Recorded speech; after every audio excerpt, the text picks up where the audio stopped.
Hello again everyone and welcome back to Reddit Aliens. I am John and as always thank you so much for being here. Good topic? Let's do it. What's the scariest thing your spouse has ever said to you? Let's do it. What's the scariest thing your spouse has ever said to you? Please remember to like, share, and subscribe. If this is what being with you for the rest of my life is going to be like, I want out right now. I'm 6 months into my second marriage. I finally heard it, that I was damaged and that I needed help. I immediately found a therapist, went steadily for 10 years, hard as F. There were lots of uncomfortable times, but it changed me. We're together now and pretty effing happy. 23-year-old with now 2 amazing kids. Shit doesn't have to last forever. We need to talk when you get home. Folks, I spent the next 6 hours going over every possible thing I could have done wrong to warrant that response. We were in the middle of buying a house and planning our wedding, and I thought everything could possibly be crumbling. It turns out my darling wife, the love of my life and my best friend, missed the effing memo of what we need to talk means in a relationship and wanted to talk about carpeting for the house. The conversation happened over a dozen years ago at this point, and I still remind her from time to time about how she almost gave me a heart attack. To this day, she thinks it's hilarious. I discovered he was addicted to cocaine. I was completely out of the blue. I would have never found out if I hadn't stained my shirt and had to go home to change and walk in on him snorting a fat rail at 1:39 p.m. on a random Tuesday. I gave him an ultimatum. My support during rehab is unconditional, or we completely part ways if you want to continue snorting coke all day. He said, "The coke. I don't want to talk to you."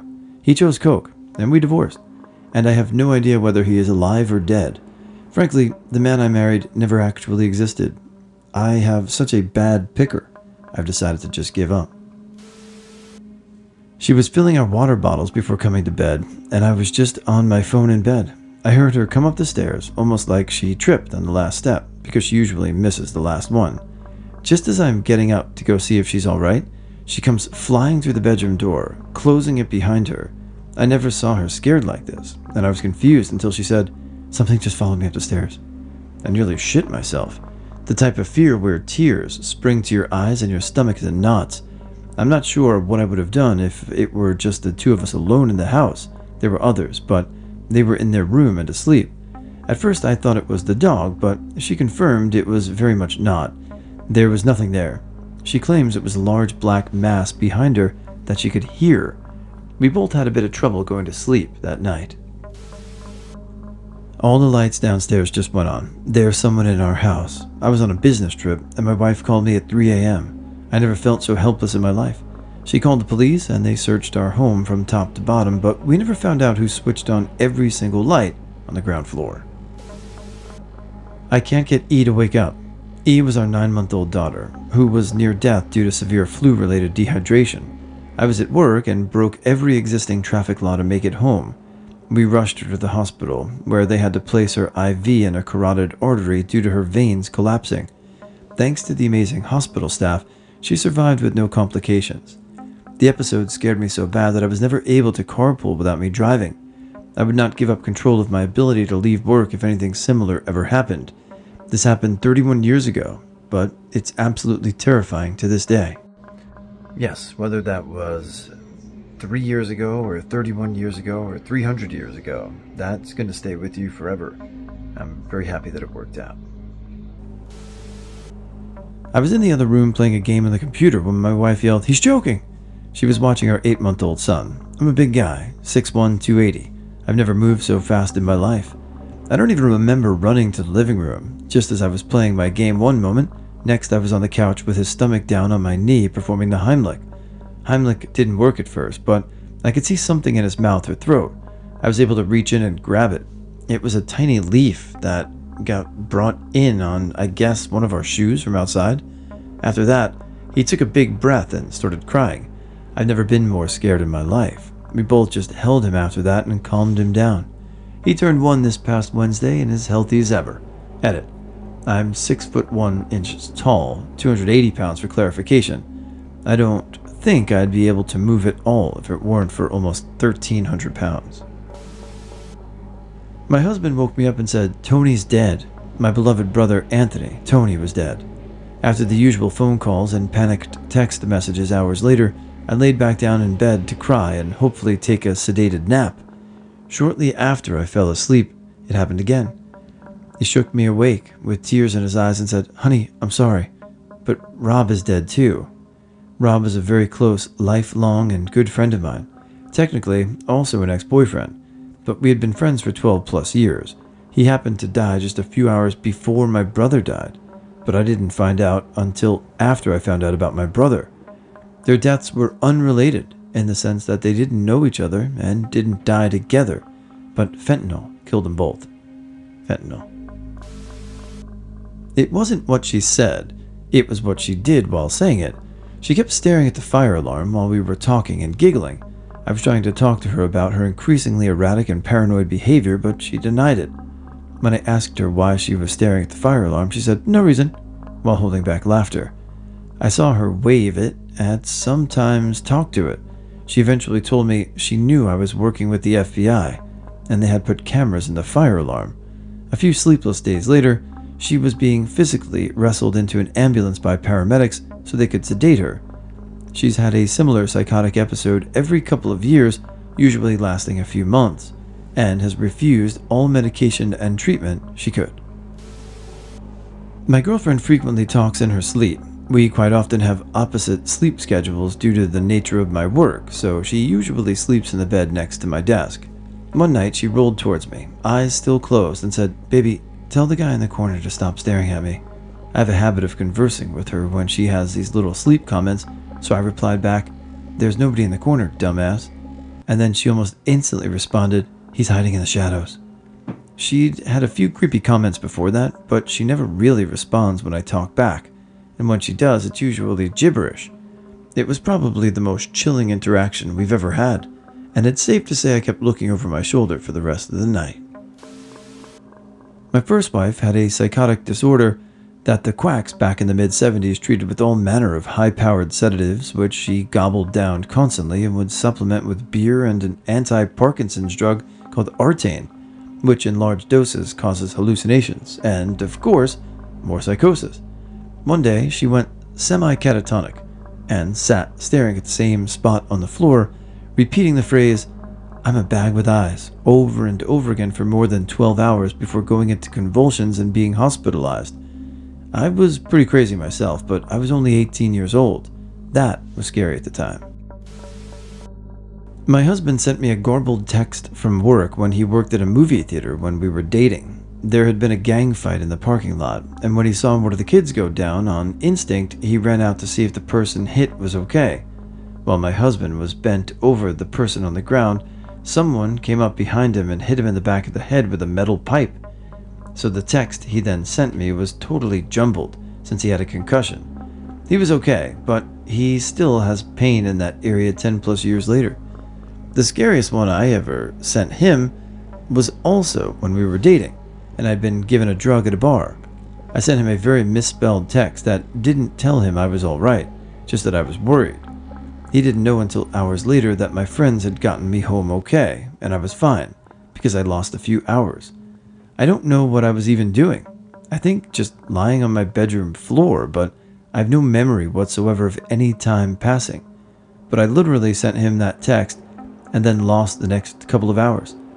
The poor guy was freaking out, but I was studying abroad at the time, and there was nothing he could do.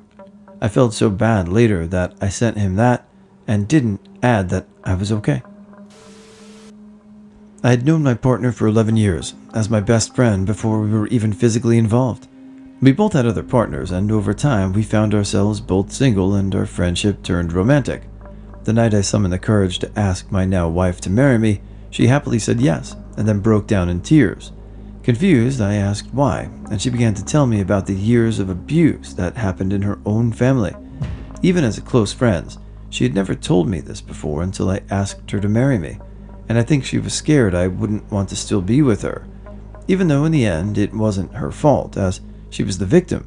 To compound the issue, I knew her family and had no idea, as they still had a tentative but rocky relationship, still happily married, but never so happy and so sad at the same time.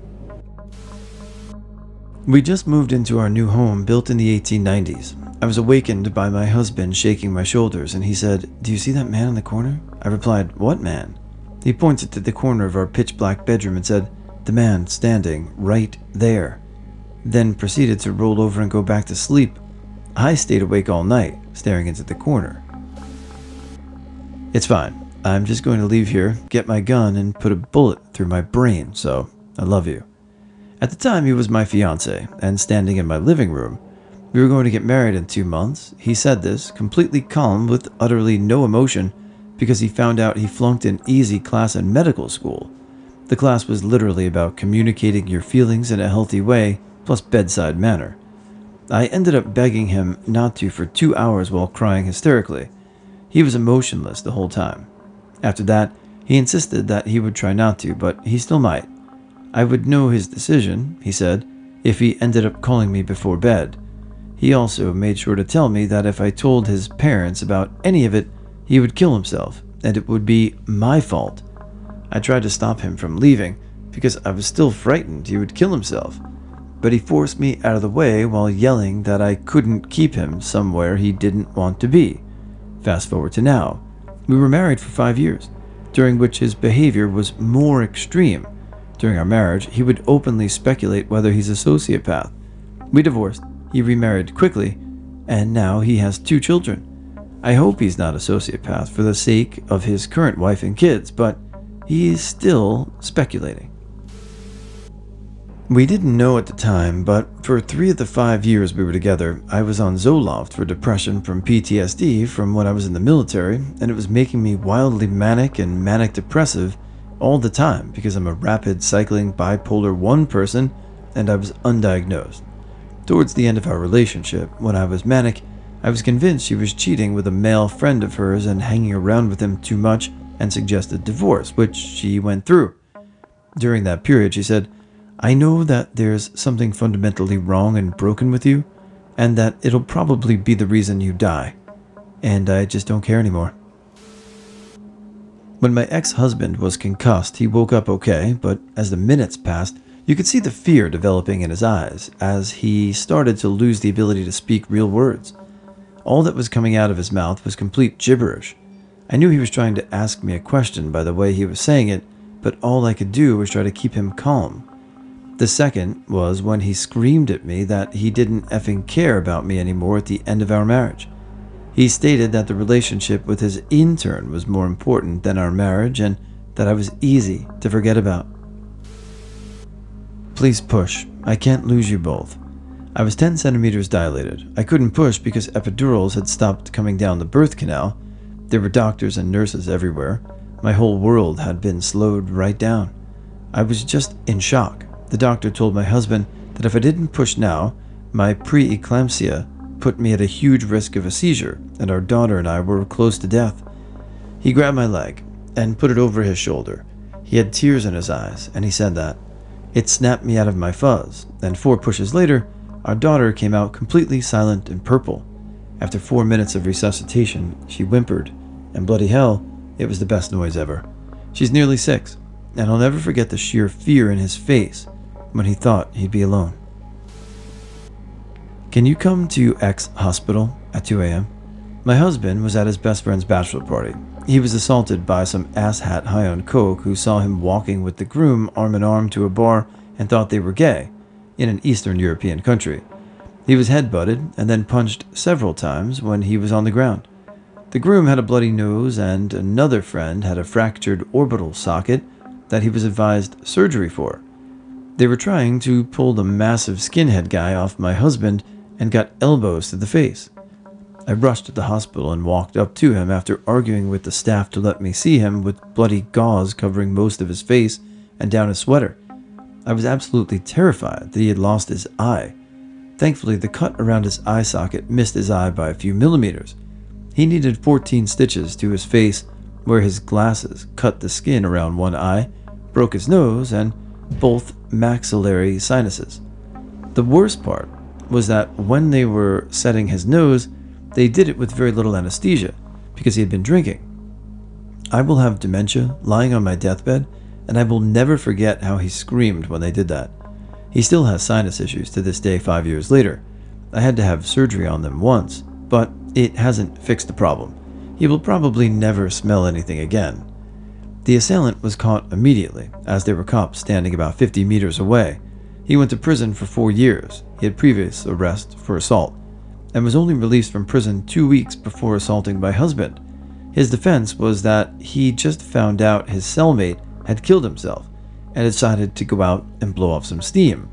One of his friends said he was definitely looking for a fight that night, and he picked my kind, skinny, nerdy husband. I probably lost about 10 years of my life in the stress that night. I called his mother in the morning, who was in town for the wedding as well, and when I told her he was assaulted, the first question was, "Can he talk? Can he walk?"